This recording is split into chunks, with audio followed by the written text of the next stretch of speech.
Good afternoon, folks. This is Robert Chappell, Executive Editor of Madison365, with your daily update for today, which is June 1st, Tuesday, June 1st, 2021. It is now the month of June. It is, not officially summer, but beginning to feel that way, isn't it?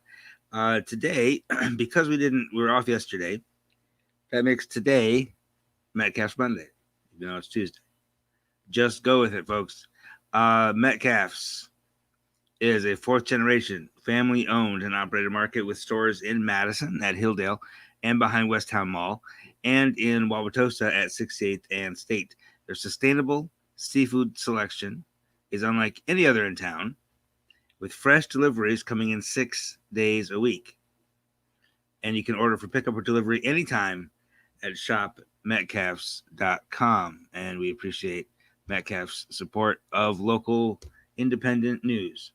The news today on the coronavirus front especially is pretty much unmitigated good news, with the understanding that we have a low number of new cases over the past 4 days because it's a holiday weekend, right? So there's just not as much testing happening, not as much reporting happening. I would expect these to catch up a little bit. So today, obviously, this is really low. Only 58 new cases today, which is great, and that's out of 1,200 tests. But we had 379 reported Saturday, Sunday, Monday. So again, that's for 3 days. That's a pretty low number, also. So that gives us, a sense that again, these are very low numbers of tests. So don't put too much into that number. But the really good number is the positive test rate, which is 1.7%. It's over the past 7 days of all the tests that have been in, even though the number of tests is lower because of the holiday weekend. Of all those tests, only 1.7% are positive. It was 1.8 yesterday. Last time we talked, it was 2.1. 2.1 was still pretty good. Now, for the entire period of time that we've been tracking this number, going all the way back to like October of last year, the lowest I've seen it is 2.0. So to be at 1.7 is great. That means we're not done yet, right? The pandemic's not over. Especially when we say the pandemic's not over, the word pandemic, the pan in pandemic means like global, worldwide. So there's a lot of places in the world where the situation is still a lot worse than here. So you can never say the pandemic is over until everywhere is like these numbers, right? But for Wisconsin, COVID is not done. We haven't eradicated it in Wisconsin, but we have a pretty good handle on it right now, right? And the way we keep a good handle on it is to get everybody vaccinated and to isolate and mask up if you're not vaccinated, even though nobody in the state will have to after tomorrow. Okay, we'll do just a quick reminder of those orders in a minute. But first of all, I want to just mention vaccines. Speaking of vaccines, only about 3,000 shots given today, or yesterday and today. But again, that is largely because coming out of the holiday weekend, there were more shots than that given probably, but just not, the reporting is not quite done yet. And right now we're looking at only 13,000 doses per day statewide, which is not nearly enough to get us to 80%. Now, if we want to get to 80% fully vaccinated and thus confer like herd immunity statewide, we'd have to be doing more like 40 or 50,000 shots per day to get that done by the end of the summer. Right now we're at 42% fully vaccinated. Just under 48% have gotten one shot. Okay, so we're getting there, right?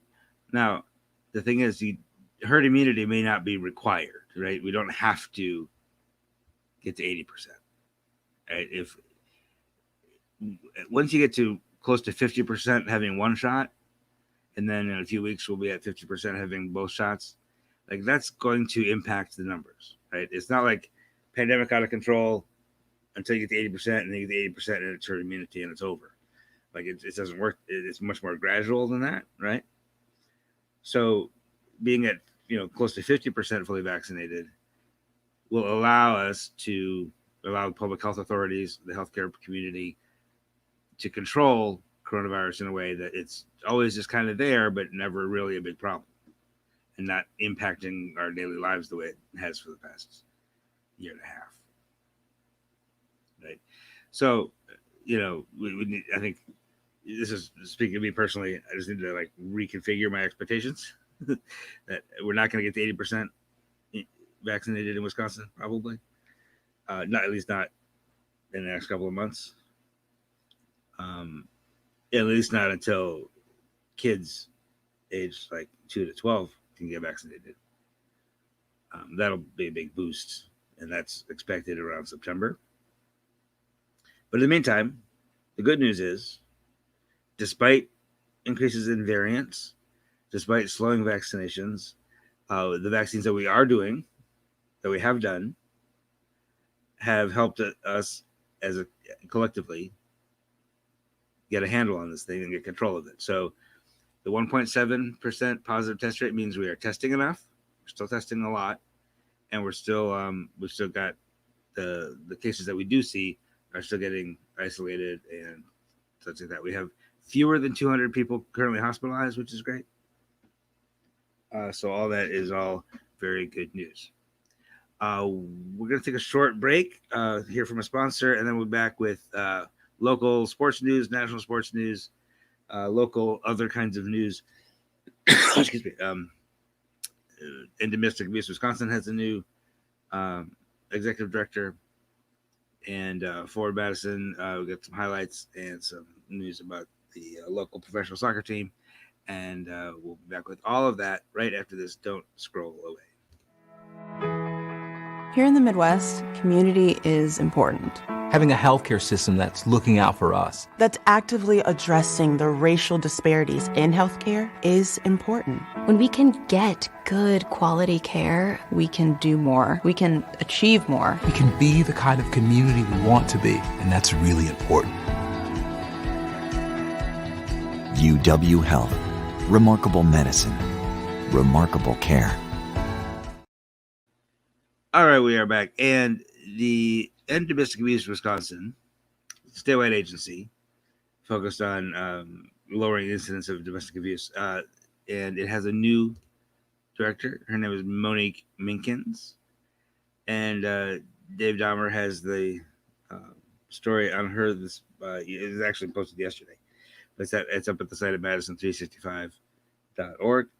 And you get to know her and the work she's doing. She's a Mount Mary University undergrad student, and then an undergraduate degree at UW Whitewater, and is set to lead that state agency to combat a thing that affects a lot more people than you think. 1 in 4 women and 1 in 7 men experience domestic violence at some point in their lives, and that is statewide. A group is continuing to work on that problem under Monique's new leadership. Also today on the site, we've got a Wisconsin Watch investigation on the effect of convictions on employment. When you do something wrong, when you commit a crime, you go to prison, you do your time, you come out, and then what do? Right? If you want the corrections system to help people live correctly, then you throw them out, and then because they've been in prison before, they can't have a job. So then the conviction being an impediment to a job really becomes an impediment to reentry into society. So Wisconsin Watch has this investigation on programs that help people get over that and the root causes of it. And it's, as always, as Wisconsin Watch always does a great job. You'll see a lot of interesting human connections to that, as well as actual potential solutions. Naomi Osaka is turning to sports now. You might have heard this. She has dropped out of the French Open. She initially said she wasn't going to do the post-match press conferences that are required because for her own mental health. She's not a public speaker. She doesn't like to be public speaker. She gets a lot of anxiety and doesn't like to be doubted, doesn't like to be questioned. But as reporters, it's our job to doubt you, to question you, right? So therefore, Like, unless you're an elected, in my mind, unless you're an elected official or some sort of government, like high up government cabinet person, like you don't owe me anything. Like you don't have to answer my questions if you don't want to, if you're an athlete. So she was fined $15,000. It was threatened with default out of the tournament. So she just said, you know what? Okay, I'm going to just drop out of the tournament and not bother with it. So I would anticipate that this might actually lead to some real change in the way those major tournaments handle their press. I think she'll be a leader on this issue, and that press stuff won't be as required anymore. All right, turning to local soccer, we have I have some highlights for you from the Sunday match. This is 2 days ago now, Sunday. Following a midweek win at home over Union Omaha, Forward Madison traveled to Statesboro, Georgia, to take on Tormenta, and we'll pick up action in the 7th minute. Big striker. Early in the match save from goalkeeper Phil Brino to keep Brino gets down quickly to keep the match scoreless. Look on the Galactic Comics replay. And we'll get another look at that. Big left hand. Now, he had not been very tested in the early going of this season. And so it's nice to see him get a couple of big saves. Here's another one coming up on the near post. By Brino. Had to be away. And Brino is once again up to the task. Now, Brino is not much he can do about this one. That is an absolute world-class goal on the free kick from distance. Luca Meyer, for Tormenta. His first goal of the season puts Tormenta up 1-0 over the Mingos, who were playing very slow, very sluggish in the entire first half. Take a look Another look at this banger. This is going to be a goal of the week candidate without a doubt. Just couldn't get a hand on it. Madison looking for the gap. Turning out of the second half, the Mingos were an entirely different team in the second half. Looks like this is an own goal. It bounces over the line and out, and then gets put away again by Derek Gephardt just to make sure. And just 3 minutes in the second half, the Mingos are level. Yeah, we're going to give the credit to Gephardt, I think. And just a few minutes after that, they still got their foot on the gas. Now here's Allen. Lays it off. Save. Keegan stopped by Hara. Ball comes back in. Tormenta are all over the place at the moment. Toyama. Tormenta defending looking like a U10 team at that moment under the pressure from the Mingos. A few minutes later, in the 53rd, a corner kick from Aaron Malloy playing in for Eric Leonard, and the big man, Connor Tobin, the center back, elevates, puts the ball in off the ground with his head, heads over to the 16 or so Madison fans that made the trip from various places around the country to Georgia. We'll get another look at this here. Tremendous goal, tremendous leap. And it's 34 years old. And he got up over Pablo Hara to put it away. And the rest of the game is pretty much belongs to the Mingos. See another shot here for Jake Keegan.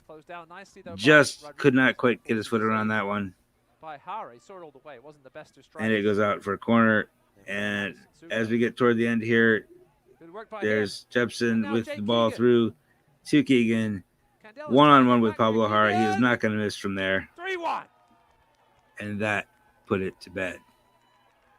Jake Keegan with his second goal. Now, what that means is tonight, that's the Flamingos remain unbeaten, one of 4 teams that remain unbeaten.